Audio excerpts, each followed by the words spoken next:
పంచాంగం ఇవన్నీ చూసారా. పని అవటం అవకపోవటం మనం తెచ్చుకున్నాం.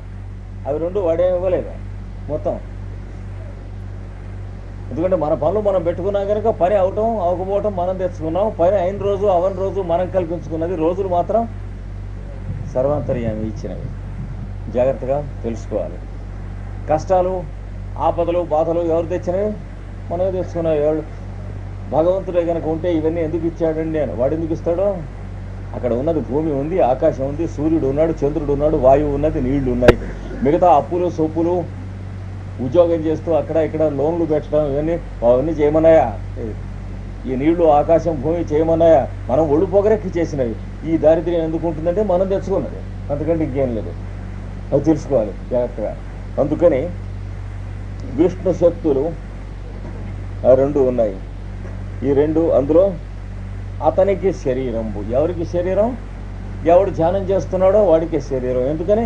ధ్యానం చేస్తున్నవాడెవడు? ఇందులో ఉన్న చోటు ఏమిటి? యువతలో ఉన్న బోర్డేనా కాదా? పైథాగరస్ చెప్పినటువంటి ఉపదేశాల్లో ఇది ఒకటి. సున్నా చుట్టేవాడు బోర్డు మీద. చుట్టి ఈ సున్నాలో ఉన్నటువంటి చోటు బయట బోర్డు మీద ఉన్న చోటులో భాగమా కాదా? అలాగే నీలో ఉన్నటువంటి నేను అనేటువంటి ప్రజ్ఞ ఈ మొత్తం ఈ విష్ణు శక్తి సమన్వితం ఉన్నాడే వాడేనా కాదా? నువ్వు అంతే. ఇక్కడ అది విడిచిపోతుంది. అందుకని అతని శరీరం అన్నాడు. వేరే విష్ణు శరీరం అని అనకుండా, అంతకుముందు విష్ణు అని చెప్పి ఇక్కడికి వచ్చి అతని శరీరం అన్నాడు. అందుకనే మనకు వేదంలో కూడా య ఏవం వేద ఆ ఇతరవాన్ వేద ఇవన్నీ ఉంటాయి. అంటే ఎవడైతే దీన్ని తెలుసుకుంటున్నాడో అంటే ఇది చదువుతున్న వాళ్ళు ఒక్కళ్ళే అని కాదు. ఎవరిని గురించి అయితే ఈ పుస్తకం రాశాం అంటే అంతర్యామి వాడే ఈ పుస్తకం చదువుతున్న వాళ్ళు కూడా ఉన్నాడు. వాడే వాడిని తెలుసుకుంటున్నాడు ఈ మంత్రం చదువుకుంటూ ఉంటేను. అది ఆ మాటకు అర్థం. వీటిలోనే పరమోపదేశాలు అంటారు. ఎవడి మీద రాశాం ఇది అంటే ఇది ఎవడు చదువుకుంటున్నాడో వాడిలో ఉన్న అంతర్యామి మీదే రాశాం కనుక ఎవడు చదువుకుంటున్నాడో వాడి మీదే రాశాం అన్నారు. అది వేదంలో ఉన్న ముక్క. వేదం జాగ్రత్తగా చదువుకోవాలి. దసరా పండగలకి మామూలు పట్టేందుకు యాయవారం పట్టేందుకు చదువుకోకూడదు. లేకపోతే బ్రాహ్మణులు ఎవరు, ఎట్లా పుట్టారు, కులాల మతలపు ఏమిటి, ఇవి రాసిన నీచెమ్ముండా కొడుకులకి అర్థం అవ్వదు. పేపర్లో బ్రాహ్మణులు తెచ్చడం అదో దూర మెంటల్ సిమ్టమ్. చూసారా? వాడికి అర్థం కాదు. యాయవారం పట్టేందుకు వేదం చదువుకున్న వాడికి అర్థం కాదు. ఇది వేరు, ఈ పద్ధతి వేరు ఏమండి. అది రైట్ రాయల్ రోడ్. క్రిటికల్ వ్యూతో వెళ్ళేటువంటి ప్రతి నీచెమ్ముండా కొడుక్కి తెలిసేది కాదు. పాయసం యొక్క రుచి ఉప్పు రాళ్ళకి ఎట్లా అందుతుంది? అది వేరు, ఇది వేరు. కనుక ఇక్కడ దీంట్లో చెప్పబడినటువంటి విషయం ఉందే, ఎవడైతే ధ్యానం చేస్తున్నాడో వాని గురించి చెబుతుంది. వాని శరీరం ఈ మొత్తం అంతా కూడా అన్నాడు. ఎందుకని? చోటులో సీసా పెడితే సీసాలో చోటు లేదు, లేకపోతే వేరే చోటు ఉందా సీసాలో? చోటులో పెట్టిన సీసాలో ఉన్న చోటు ఆ బయట ఉన్న చోటేనా, సీసాలో ఉన్న చోటు, లేకపోతే కొత్త చోట? అలాగా ఎవడైతే ధ్యానం చేయడానికి కూర్చున్నాడో వాడిలో ఉన్నటువంటి వాడు మొత్తంలో ఉన్నవాడేనా వేరేనా? కనుక వాడి శరీరం ఈ మొత్తం అంతా. ఇది మొదలెట్టవలసిన పద్ధతి. ప్రత్యాహారము అనేటువంటి దానికి మొదలు చేయవలసిన పద్ధతి అది చెబుతున్నాడు. సమన్వితంపై అతనికి శరీరంబునై, అతనికి శరీరం అనే మాట గుర్తుంచుకోవాలి జాగ్రత్తగా. అది ధ్యానం చేయాలి. అందుకనే ఈ విద్యలోకి మన అభ్యాసం చేయించి తీసుకొచ్చేటువంటి మంత్రశాస్త్రంలో ఇవ్వబడినటువంటి కొన్ని రకాలైనటువంటి మంత్రాలకి కవచములు అని అంటారు. కవచం అంటే అర్థం ఏంటి? ఈ దేహం కవచం. దేనికి కవచం? లోపల ఉన్నవాడికి. లోపల ఉన్నవాడేవాడు, బయట ఉన్నవాడే, చుట్టూ ఉన్నవాడే. ఇల్లు ఎక్కడ కట్టామో చోట్లోనే. కనుక ఇంట్లో ఏముంది? చోటు ఉన్నది. ఇంట్లో వేరే చోటు ఉందా? కొనుక్కొచ్చి పెట్టారా? లేకపోతే మీరు లేకపోతే ఈయనారా మీరు సొంతంగా డెలివరీ అయ్యారా చోటు ఇంట్లో కోసం? No fool can deliver space. చోట్ల ఇల్లు కడతాడో ఇన్సిడెంటల్గా ఇంట్లో చోటు ఉంటుంది. ఈ లోపల కూడా అంతే, శరీరంలో కూడా అంతేగాని ఇది నా చోటు అని అద్దెకించుకుంటానికి విశాఖపట్నంలో చేస్తాం కానీ ఆ పని ఏడాదికి 500 రూపాయలు ఎక్కువ చేస్తాం. ఇది చోటు అని గుర్తుంటే వాళ్ళ అరణ్యాల్లో వెళుతూ ఉంటారు. వాళ్ళు ఈ చోటు నాదుగా ఎవరిది కాదని తెలుసు, అందరిది కనుక. అందుకని విష్ణు శక్తులు మొదట నే చెప్పిన పరాపరాఖ్యను తదతిరిక్తగు కర్మాఖ్యను త్రివిధములయ్యుండును. ఈ విష్ణువు శక్తి అనేటువంటి ఇంతకు ముందు చెప్పినటువంటి రెండు కూడాను అంటే ఏంటి? విష్ణువు శక్తి అంటే the presence of God and the life of God అనమాట అని మనం చెప్పుకోవాలి. The vital force of God మనం హోమియోపతి లాంగ్వేజ్లో చెప్పుకోవాలంటే ఈ పరంలోనూ ఉంది. ఏదైతే మనం ధ్యానం చేసి లాభం లేదన్నాను చూడండి, అది మీరు ధ్యానం చేసి లాభం లేదన్నాడు కానీ మీ ధ్యానానికి రాదని కాదు. ఇప్పుడు ఈ పద్ధతిలో చేస్తే అదే వస్తుంది. మీరు దానికి ఎగబాగితే బోల్తా కొట్టేస్తారన్నాడు కానీ చెప్పినట్టు చేస్తే ఏరోప్లేన్ అక్కడికే వెళుతుంది. మీరు ఎయిర్లైన్స్ టికెట్ కొనుక్కోండి, ఫలానా టైంకి ఎయిర్పోర్ట్కి వెళ్ళండి, ఆ టికెట్ చూపించండి, బ్యాగేజ్ బుక్ చేయించండి, ఆ బోర్డింగ్ పాస్. మీరు ఎయిర్లైన్స్ టికెట్ కొనుక్కోండి, ఫలానా టైంకి ఎయిర్పోర్ట్కి వెళ్ళండి, ఆ టికెట్ చూపించండి, బ్యాగేజ్ బుక్ చేయించండి, ఆ బోర్డింగ్ పాస్ కొనుక్కోండి, ప్లేన్లో వెళ్ళి కూర్చోండి. అప్పుడు మీరు కన్ను మూసుకుని కూర్చున్నా సరే, తెరిచి కూర్చున్నా సరే, రామరామ అనుకుంటున్నా సరే, కృష్ణ కృష్ణ అనుకుంటున్నా సరే, యేసు యేసు అనుకుంటున్నా సరే, మహమ్మద్ మహమ్మద్ అనుకుంటున్నా సరే, లేదా బాస్ బాస్ అనుకుంటున్నా సరే, సబార్డినేట్గా ఏమనుకుంటున్నా సరే, అంతకుముందు ఏ ఆకాశం అయితే మనకు అందని స్థితిలో ఉందో ఆ ఆకాశంలోనే ఉంటారు. మీరు మీ ప్రయత్నం ఒక్కర్లా ఈ చెప్పిన పద్ధతి చేస్తే. అంతకుముందు ఆకాశంలో ఎగరటానికి పైకి ఎగిరితే ఏమైంది? నడ్డి ఇరిగింది. ఇట్లా ఎగిరేమనుకోండి, ఎందుకు ఎల్లికలా పడిపోతాం.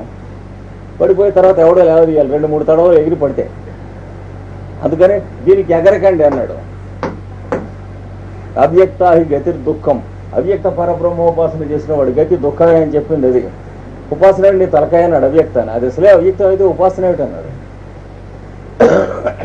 నిర్గుణ పరబ్రహ్మోపాసనం అని. ఉపాసనం అంటే గుణం, నిర్గుణ పరబ్రహ్మాన్ని ఉపాసన ఏం చేస్తాడు. అందుకని చెప్పినట్టు చేయండి, వెళ్ళేది ఎక్కడికే కానీ అదిరిపాటు వద్దన్నాడు. అంటే ఒకవేళ తక్కువ ఘాటు దగ్గరికి వెళ్తామని భయం అక్కర్లేదన్నాడు. ఆ కాంప్లెక్స్ అవి పోవాలి. అంటే ఈ నిర్గుణ పరబ్రహ్మంగా కింద దేవుడైతే వాడు ఎల్డీసీ దేవుడేమో అని అనుమానం, యూడీసీ దేవుడి దగ్గరికి వెళ్ళమని. కనుక ఇక్కడ కూడా విష్ణువును శక్తి ఉన్నాయి. ఇంకా ఏం చెప్పాడు? పరము మొదలనే చెప్పిన అపరాక్షలను విష్ణువు శక్తి ఈ రెండు ఉన్నాయి. పరాపరాఖ్యలను తద్ అతిరిక్తయగు కర్మాఖ్యను. ఇది కాక ఇందులో సృష్టి తయారవటానికి ఒక రకమైన చైన్ యాక్షన్స్, స్పైరల్స్ వల్ల తయారవుతాయి. దానివల్ల ఇది జరుగుతుంది, దీనివల్ల ఇది జరుగుతుంది, ఆకాశాత్ వాయు వాయు అగ్ని అని వస్తుంది కదా. వీళ్ళు ఏమంటారు? కర్మ అంటారు, యాక్షన్. అది కూడా వాళ్ళు ఇద్దరే అన్నాడు విష్ణు శక్తి. అది కూడా విష్ణువు శక్తియే అన్నాడు. దీంతో తయారైనటువంటి జీవరాశుల శరీరములు అంటే సీసాలు అన్నది కూడా ఈ చోటే అన్నాడు. మనలో మాట్లాడుతూ ఉన్నది, చూస్తూ ఉన్నది, వింటూ ఉన్నది, చోట్లో ఏమున్నదైతే అదే చేస్తూ ఉన్నది. అయితే శరీరంలో ఎందుకండి అంటే మాట్లాడటానికి, చూడటానికి, వినటానికి శరీరాలు కల్పించుకున్నది తప్ప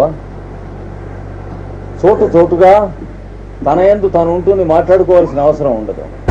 కానీ మాట్లాడుకుంటాం కావాలంటే ఏం చేయాలి? 2 శరీరాలు ధరించాలి. అందుకని స ఈక్షత బహుశ్యాం ప్రజా ఏతి. అనేకం అయితే మనం ఇవన్నీ చేస్తూ ఉండొచ్చు అని సరదాతో ఆట ఆడుకుంటూ ఉన్నటువంటిది ఈ సృష్టి అని చెప్పింది వేదంలో. ఏమంటే అంటే చాలా హయ్యెస్ట్ పాయింట్స్లోకి వెళ్ళి ఈయన వివరణ చేస్తున్నాడు. అంటే వేదములు, ఉపనిషత్తులు, దాంట్లో పరమములు, చరమములు అయినటువంటి అవధులలో ఉన్న స్థితుల నుంచి కృష్ణదేవరాయలు మాట్లాడుతున్నాడు. అందుకు నేను జగదాచార్యుడు అనేటువంటి పదం ఆయనకు వాడింది. ఎందుకంటే ఆయన ఎంతవాడో తెలియటానికి మనం ఎవరం చదువుకున్న వాళ్ళం కాం. మన తెలుగుదేశంలో పుట్టాడు, తెలుగు వాళ్ళం స్కౌండ్రల్స్ కనుక ఇట్లాంటి వాళ్ళ పుస్తకాలు చదువుకోం. ఆయన ఇంకో దేశంలో బెంగాల్లోనో ఎక్కడో పెట్టినట్లయితే ఠాగూర్ని చదువుకున్నంతమంది అయినా కనీసం చదువుకుని ఉండేవాళ్ళు. We are unfortunately Telugu fellows and వాడు మనకంటే అన్ఫార్చునేట్ ఫెలో మన దేశంలో పుట్టాడు కృష్ణదేవరాయలు. అంటే మనం ఇడియట్స్ అవుతామని వాడికి తెలియదు. ఆ మాత్రం తెలియని వాడు వాడేం గొప్పవాడు అండి, అది కూడా పాయింటే.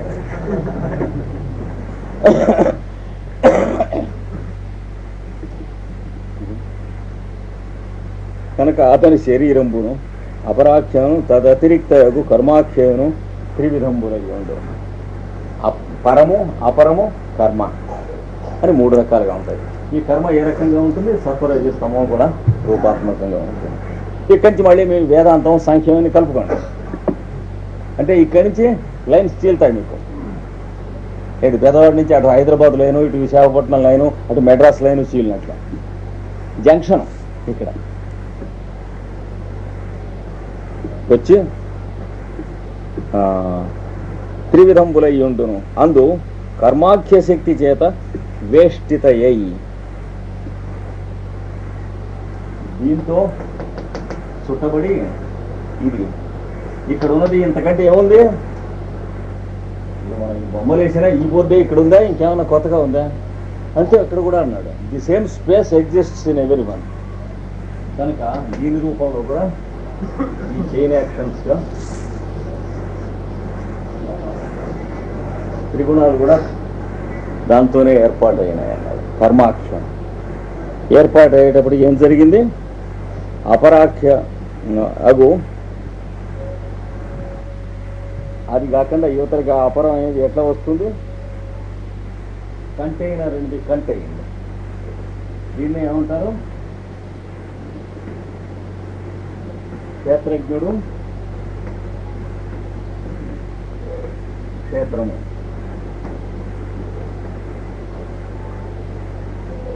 అంటే ఇవి కలవాడు,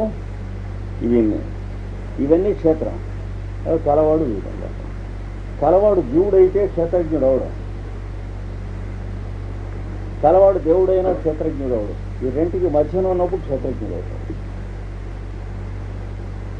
అంటే అప్పుడు ఏమవుతుంది? చూడండి, చిల్లు జంతికలు కొట్టా ఉంటుంది.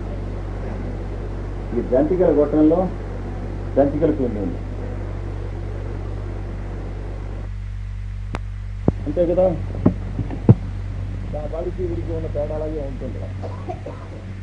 కౌలుకెత్తుకున్నటువంటి పొలం కలవాడు ఉండదు, కొన్నాళ్ళు అయ్యేటప్పుడు. తర్వాత పొలం చేసుకునేవాడిని కూడా తీరుక్షౌరం చేస్తున్నాం మనం. పొలం వ్యవసాయం చేసుకునేటువంటి వాడు లేకుండా పోతే తప్ప ఇతర దేశాల వాళ్ళ పరిపాలనలోకి పూర్తిగా దేశం వెళ్ళరు. అంచేత పొలం వ్యవసాయం చేసేటువంటి వాడు పూర్తిగా నశించి చచ్చిపోవాలనేటువంటి ప్రయత్నం ఇప్పుడు 50 ఏళ్ల నుంచి దేశంలో జరుగుతుంది. ఇప్పటికి 175 పాళ్ళు నెగ్గింది, ఇంకో 25 పాళ్ళు మిగిలి ఉంది. అందరికీ తెలుసును, కానీ ఎవరు ఏమీ చేయరు. అదే స్థితి. అంటే వ్యవసాయం చేసేటువంటి వాడికి తిండి చాలకుండా పోవాలి, వాడు పొలం ఇళ్ల స్థలాలకు అమ్ముకోవాలి. అప్పుడు ఇతర దేశాల వాళ్ళు వచ్చి దేశాన్ని ఆక్రమించి వాళ్ళు పరిపాలించాలి. ఇది 50 years ప్లాన్. ఇంతవరకు 50 ఏళ్ళ నుంచి జరుగుతూనే ఉంది ఈ ప్లాన్. అంటే పొలం అమ్మితే ఎంత కొంటారో ఆ ఖరీదు కన్నా కనీసం 25 రెట్లు ఖరీదు అవ్వాలి ఇళ్ల స్థలాలు. అప్పుడు తప్ప దేశంలో తిండి గింజలు పండించడానికి ఎవడు లేకుండా పోవటం అనేది రాదు. అది ఎకనామిక్స్. మన యూనివర్సిటీలో నేర్చుకునేటువంటి మీకు నాకు పనికి రాకుండా ఉండేటువంటి ఎందుకు పనికిరాని యూస్లెస్ ఎకనామిక్స్ కాదు కావాల్సింది. మిగతా ఎకనామిక్స్ ఆలోచించకుండా ఉండేందుకే యూనివర్సిటీల్లో మనకి ఈ ఎకనామిక్స్ నేర్పుతారు. అంటే ధృతరాష్ట్రుడు ఎకనామిక్స్ అంటే డిమాండ్ సప్లై థియరీ దాపో ఇంకేం తెలియదు మనకి. ఎకనామిక్స్ రూరల్ ఎకనామిక్స్ అనే ఫాల్స్ స్టేట్మెంట్స్, ఫాల్స్ స్టాటిస్టిక్స్ మనం లెక్కలు పెంచుతూ ఉంటాం, దేశంలో లెక్కలు పడిపోతూ ఉంటాయి. రూపాయికి విలువ ఎంత అంటే 2 నయా పైసలకి అయిపోయింది. మనం యూనివర్సిటీస్లో నేర్చుకునే ఎకనామిక్స్ రైట్ అయినట్లయితే డీవాల్యుయేషన్ ఎందుకు అయి ఉండేది? ఒకటే కామన్ సెన్స్ ప్రశ్న, కోపడకండి. దాంట్లోంచి మనం నిజమైన ఎకనామిక్స్ నేర్చుకోకుండా ఉండటం కోసమే ఫారిన్ కంట్రీస్ నుంచి ప్రొఫెసర్స్ వచ్చి సమ్మర్స్లో మనకి సెమినార్స్ ఇస్తారు. ఇది 50 years నుంచి జరుగుతున్న ప్లాన్, ఇవాటిది కాదు. అమెరికాలో కానీ రష్యాలోనూ కానీ టీచ్ చేస్తున్న ఎకనామిక్స్ ఇక్కడ టీచ్ చేయరు. ఎకనామిక్స్ ఫర్ ఇండియా అనేది వేరు. టెక్స్ట్ బుక్స్ మీరు చూడవచ్చు, అవన్నీ చూసి అప్ టు డేట్గానే నేను మాట్లాడుతున్నాను. చూసారా? ఇక్కడ మీరు అన్ని చేతనైన వాళ్ళైతే శరీరం క్షేత్రం అవుతుంది. అంటే వ్యవసాయం చేయగలగటం, నెగ్గటం ఇవన్నీ ఉంటే జిల్లేళ్ళు ఉమ్మెత్తలు పెరగనిగలం. అది ఏం లేకుండా కౌలుకిచ్చుకున్నటువంటి వాళ్ళైతే వాడు పడుకుంటాడు, మీరు పడుకుంటారు, జిల్లేళ్ళు ఉమ్మెత్తలు పెరుగుతాయి. అందులో తేళ్ళు, మంటరగబ్బలు, పాములు తప్ప ఇంకేముండవు, పొలం ఉండదు. కనుక అట్లా కాకుండా క్షేత్రము, క్షేత్రజ్ఞుడు ఉండే పద్ధతిలో ఉంటే అన్నాడు. అంటే యోగాభ్యాసం చేసుకునేటువంటి సాధకుడు శరీరం ఉండాలి. ఆ శరీరంలో యోగ సాధకుడుగా జీవుడు ఉండాలి. అప్పుడు మనస్సు, ఇంద్రియములు, బుద్ధి మొదలైనటువంటివన్నీ కూడా క్షేత్రజ్ఞమైనటువంటి సంబంధంగా ఉంటాయి. అది చెప్పాడు ఇక్కడ కృష్ణదేవరాయలు, అది వివరించాడు. యోగాభ్యాసం చేసేటువంటి వాడి దేహంగానేమో దేహం ఉండాలి. అప్పుడు సాగుబడి చేసేటువంటి రైతు యొక్క పొలం ఉన్నట్లుగా ఉంటుంది.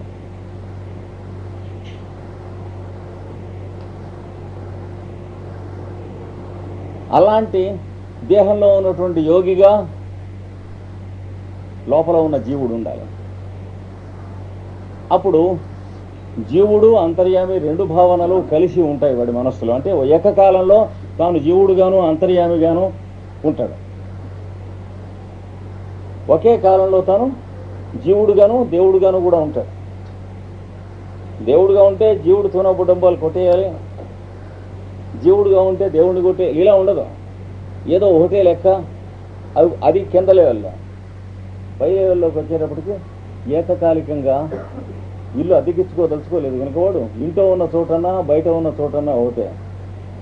ఇంట్లో చోటు కట్టాననేటువంటి అయోమయం పోతుంది, చోట్లో ఇల్లు కట్టానని గుర్తుంటున్నాడు. ఈ స్థితి వస్తుంది. ఇది ఇక్కడ చెప్పబడినటువంటిది. కనుక కర్మాఖ్య శక్తి చేత వేష్టితయ్యి అంటే చుట్టబడినదయ్యి అపరాఖ్యకు క్షేత్రజ్ఞ శక్తి జన్మ జరామరణాద్యనేక సంసార తాపంబును అనుభవించుతూ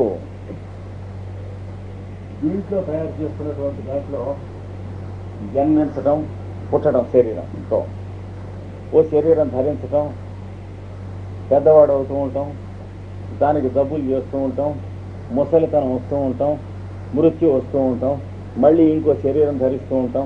ఈ మొదలైనటువంటి స్థితులు అన్నిటితో కూడా నడిచి పెడుతూ ఉంటుంది. వీడే అతీతుడైనటువంటి వాడే. అంటే జంతికలుగా అవ్వవలసిన అవసరం లేకుండా ఉన్న పిండే జంతికలుగా అవుతుంది. దానికి ఏం అవసరం ఉంది? అవ్వకపోతే గడవదా? ఏమి లేదే. అట్లాగే ఇది కూడా అంటే ధ్యానం చేసుకోవాలి. ఊరికే మనస్సుకి నిర్దేశం చేయటానికే కానీ ఒకరికొకరు చెప్పుకునేవి ఇక్కడ ఇటు మించి పైది పనికిరావు. ఇంతవరకు చెప్పుకున్నవి ధ్యానం చేసుకున్న కొద్దీ మనం అది అవుతాం, అది మనం అవుతాం. నిమ్మకాయ రసంలో జీలకర్ర లేకపోతే అల్లం నానేసి కొన్ని రోజులు ఉంచితే ఎలా అయితే భావన జీలకర్ర భావన అల్లం అవుతుందో అలాగే దీంట్లో కూడా ధ్యానం అంటే భావన చేయాలి. భావన చేసినప్పుడు ఈ రూపంలో ఉంటుంది. ఈ సంసార తాపంబులు అనుభవించుతూ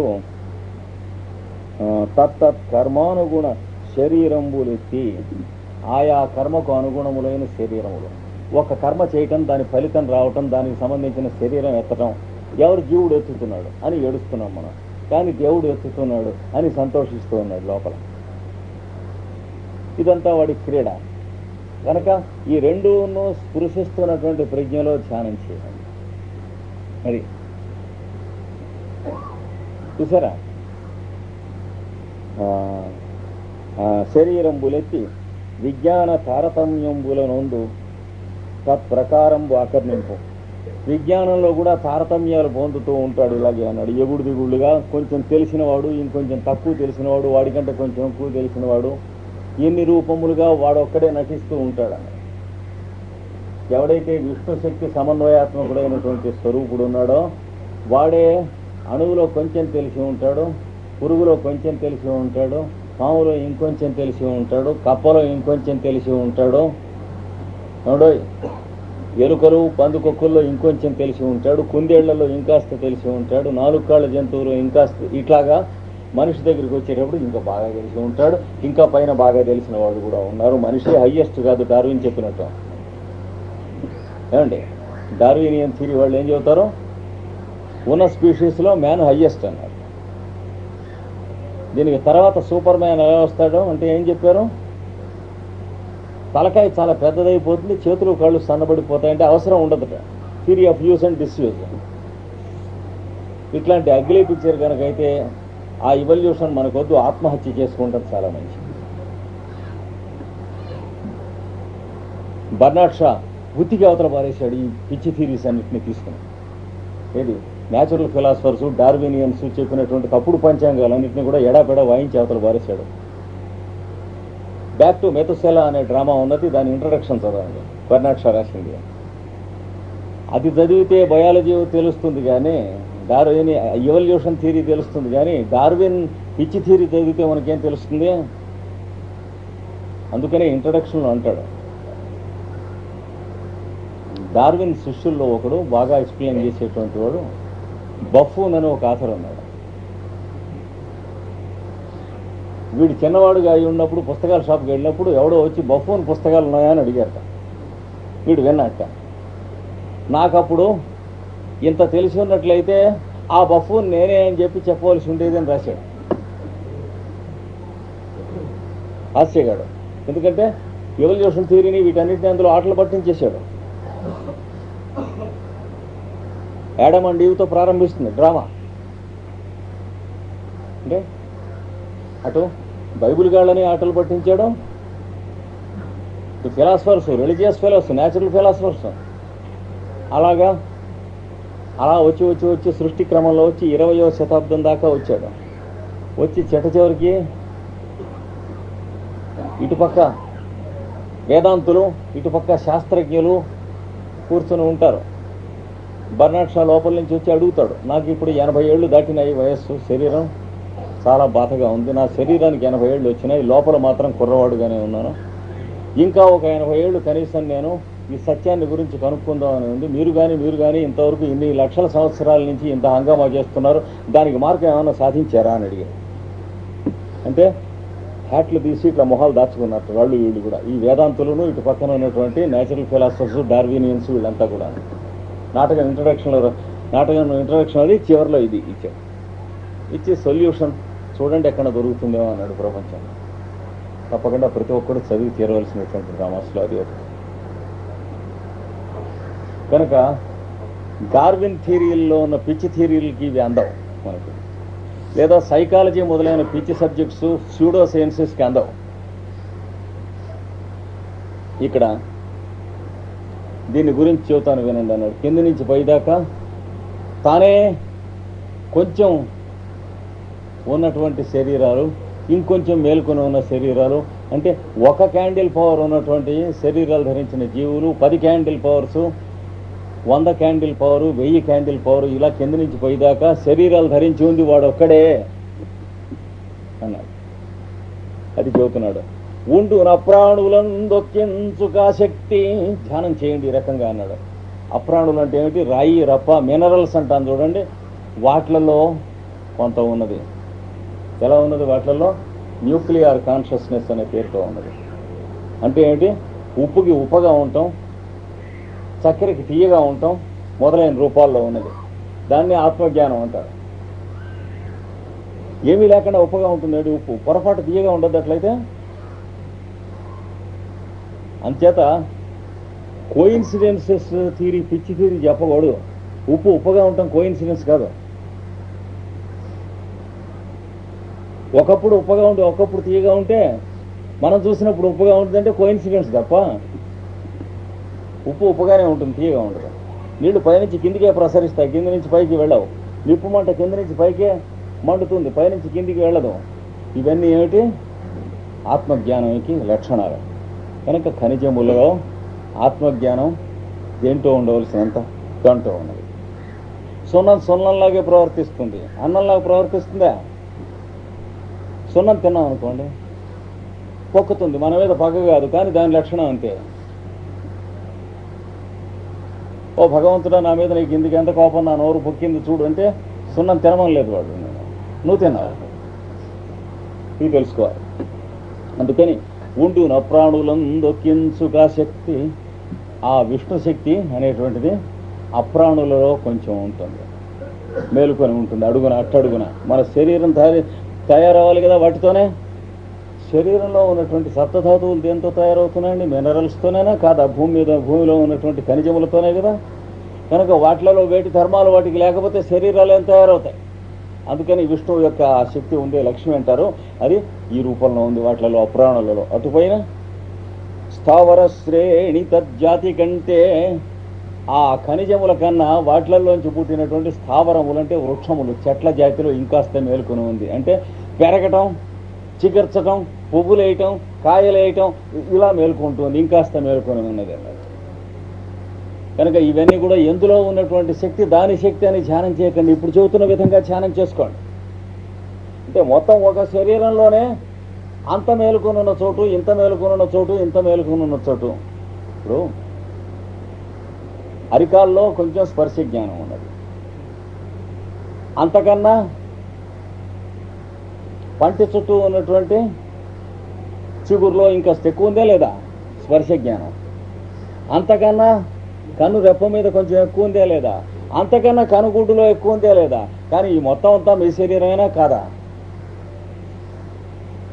అరికాల్లో కూడా కనుగుడ్డు మీద ఉన్నట్టుగా ఉంటే నడవటానికి ఉండదు, గుడ్డు కాస్త వెళ్ళిపోతుంది. ఏమండి, పాము గుడ్డు గుడిచాను అంటే ఏమిటి? గుడ్లు పెట్టాక చూసుకోకుండా తినేసేస్తుందట, అది గుడ్డు గుడిట అంటే.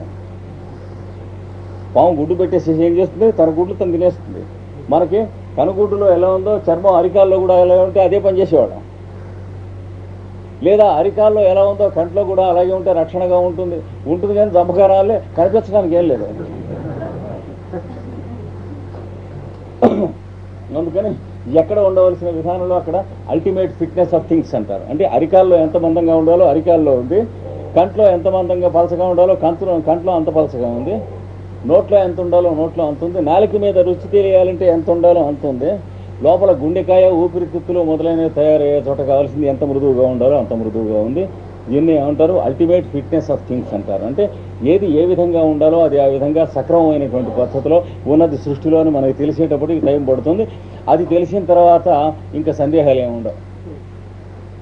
అది ఇలా ఉంది, ఇది ఎలా ఉంది అంటే మనకేం తెలియదు, ఏడిచినట్టుంది అని అర్థం. వాడెవడో మెకానిక్ పాపం వాడి వర్క్షాప్లోకి మనం తీసుకెడితే ఏమిటి వేది ఈ కొయ్యలు కొనతాలు పెట్టాడు ఏమిటి అనిపిస్తుంది. అంటే మనం ఫూల్ అని అర్థం. లేదా అక్కడన్నీ బోల్టులు నట్లు ఉంటాయి, చక్క కార్లు మొదలైనవి స్కూటర్లు ఉంటేనేం కానీ ఈ బోల్ట్లు నట్లు ఎందుకు ఏడవని అనిపిస్తుంది. బోల్టు నట్లు లేకపోతే కార్లు స్కూటర్లు రావు, మనకేం తెలియదు. అలాగే ఇంకొంచెం దూరం వెళ్ళేటప్పుడు కాల్లో కసక్కిన 4 సెంటీమీటర్లు దిగుతుంది, ఓహో మరమేకు అబా అని కాలు తీసి ఏమిటంటే ఇక్కడ మరమేకు వర్టికల్గా ఉంది అని. అక్కడ వర్టికల్గా ఉండకపోతే వాడు మిషన్లో రేడియోలో బిగించడానికి వాడికి వీలు లేదు. కాలు మనం వేయకూడదు కానీ ఎక్కడ అంటే మనకి ట్రైనింగ్ లేదు. అలాగ ప్రపంచంలో చూసి అది ఎలా ఉంది, ఇది ఇలా ఉందేమి, అక్కడ దుఃఖం కలుగుతుంది, అక్కడికి ఎవడెళ్ళమన్నాడు? చీకట్లో పెడితే నేను దేవుడిని నమ్మిన వాడిని కూడా దొంగలు కొట్టారే, ఎవడెళ్ళమన్నాడు? అంటే మనకి శృతిమతి తెలియకుండా వేసే ప్రశ్నలు ఇవన్నీ. నేను అన్యాయం చేయకుండా ఉంటే నాకేం అప్పులు అయిపోయినాయేమి, వాళ్ళు ఎంత అన్యాయం చేసినటువంటి వాళ్ళు మేడలు కట్టి పైకి వచ్చారే, ఇట్లాంటి ప్రశ్నలు. కనుక స్థావర శ్రేణి తజ్జాతి కంటే చెట్లలో ఇంకాస్త ఎక్కువగా ఉందని ఆ విష్ణు శక్తియే. అలాగే ఆ చెట్లలో కన్నా ఆ చెట్ల చుట్టూ తిరుగుతున్నటువంటి ఎర్ర రోకలి బండ, జెర్రి, మందిండి. ఎర్రలంటే వానపాములు, రోకలి బండలని పురుగులు ఉంటాయి. మేము చిన్నప్పుడు దాన్ని రైలు పురుగులు లేవండి, రైలు పెట్టిలే ఉంటాయి. ఎర్రలు, రోకలి బండ, జెర్రి మనం ఎరుగు ఉన్నది. తర్వాత మందిండి అంటే మన్ను తినేటువంటి పురుగు. మందిండి అంటే మట్టి తింటూ బంక నేల మీద అట్లా వదులుతూ దాని మీద నడుస్తూ ఉంటుంది ఒక పురుగు, అది మందిండి అంటారు. అలాగే మున్నగు, సరి, ఇసురు, పొంగులందు అంతకంటే చెట్లలో కన్నా ఇంకాస్త ఎక్కువ మేలుకునుంది, కదులుతున్నాయి కదా అన్నాడు. చూడండి అన్నాడు.